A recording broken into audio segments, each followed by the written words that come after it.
we've talked, quite rightly, on this show a lot about anti-Semitism, but we should not be blind to growing Islamophobia as well. There have been awful incidents for Muslims up and down the country. And I'm joined now by one of Britain's most senior and respected Muslim voices, the former co-chair of the Conservative Party, Baroness Saida Warsi. Baroness Warsi, lovely to see you here. And you've just come from the House of Lords, I know, where you've been talking about what should be happening next, and it calls for a ceasefire. What have you been saying? Well, we're in the middle of a huge House of Lords debate at the moment, 6 hours long, talking about the issue of Israel and Gaza and the current war. And what I was urging the government to do and asking other members of the House of Lords to do is to ask the government to call for a ceasefire.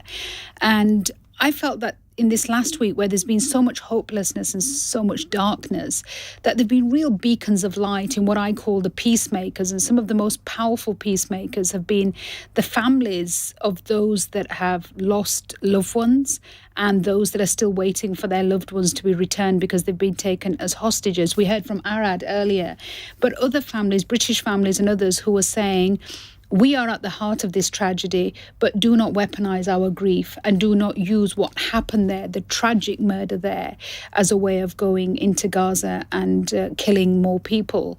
And so what I was saying was that if those families who have lost the most, who understand this better than anyone else, if those Israelis are saying to us, there must be peace, then why are we not calling for that ceasefire and why are we not asking for peace? The question of who we is very interesting, because I think 76% of British people want a ceasefire, and now there are 70 or so MPs in the House of Commons from lots of different parties calling for a ceasefire. The United Nations General Secretary is calling for a ceasefire. The people who aren't calling for a ceasefire are the party leaders. Why do you think that might be? I think, unfortunately, both the Prime Minister and the Leader of the Opposition have got themselves into a position where they are blindly supporting Netanyahu. And it's really important to draw a distinction between Netanyahu, the Prime Minister of Israel, and his coalition, which includes far-right extremists, who in their coalition agreement deny the right of Palestine to exist as a state from the river to the sea. And when we look at Netanyahu, and in the past he has said that he thinks Hamas is something that is positive as far as the Israeli government is concerned, because, there's a direct quote from him from 2019 in which he says this is the best way not to achieve a state for the Palestinians. When we see who Netanyahu is, he is clearly no partner for peace, but he's certainly no partner for war.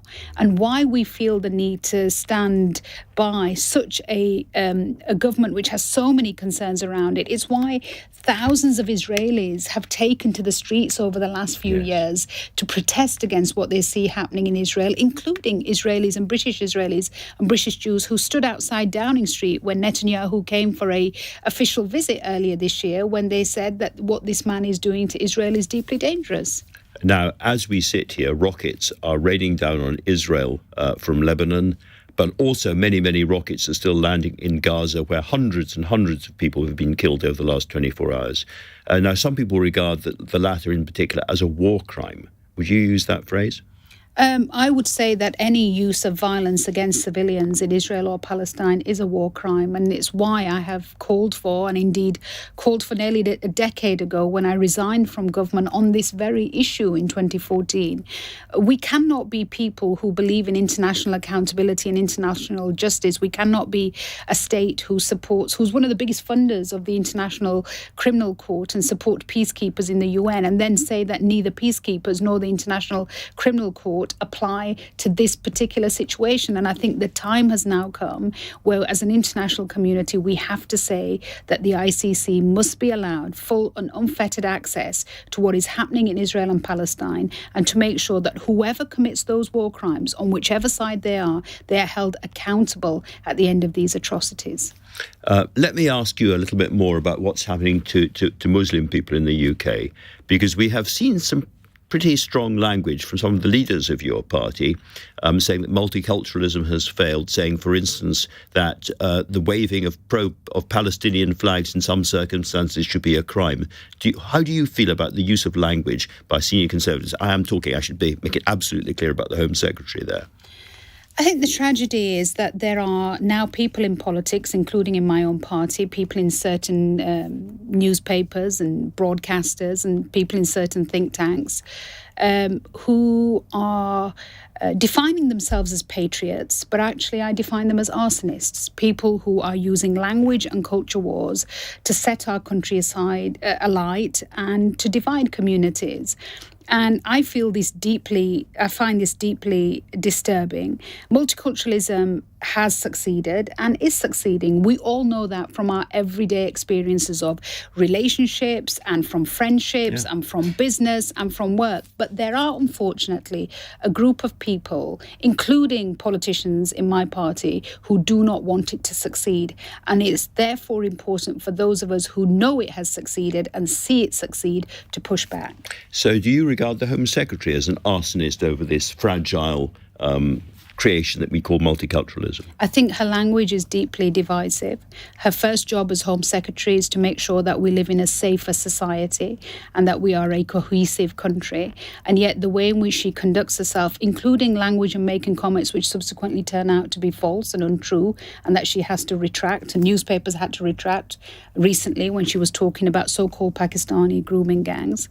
This language causes angst and unease, and I therefore worry whether she's performing her job and whether she's fit for office.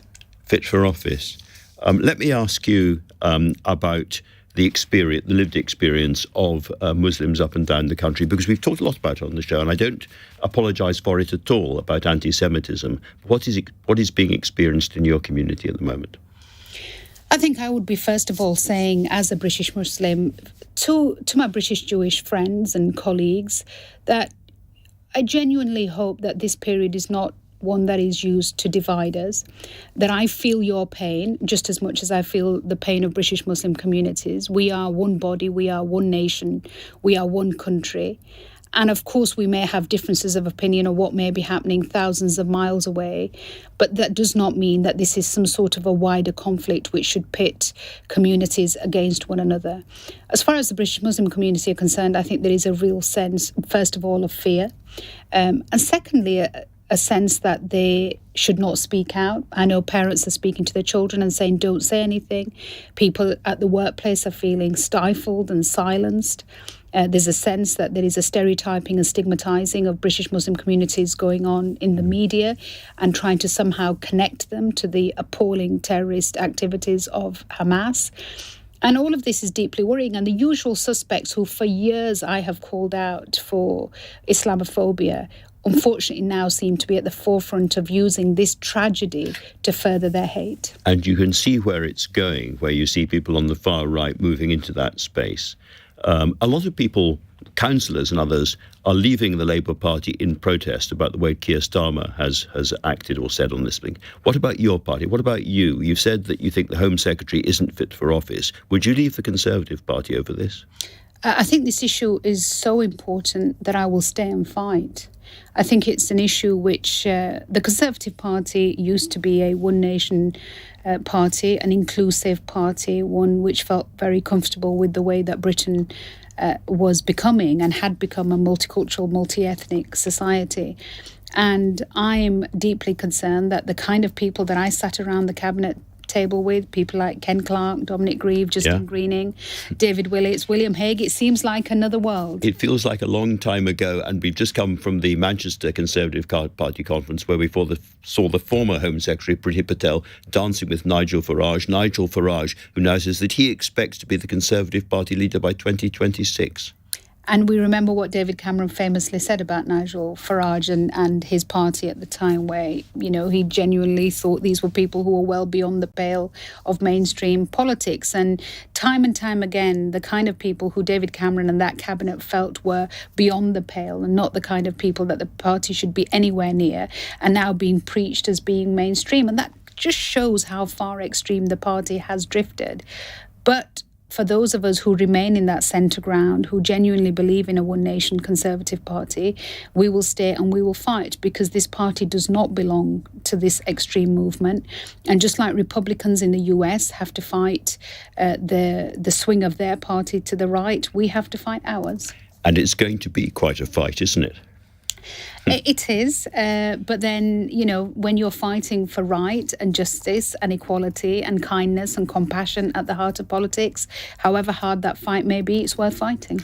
What went through your mind when you saw that image of Priti Patel and Nigel Farage dancing triumphantly together? I just thought they both need dancing lessons.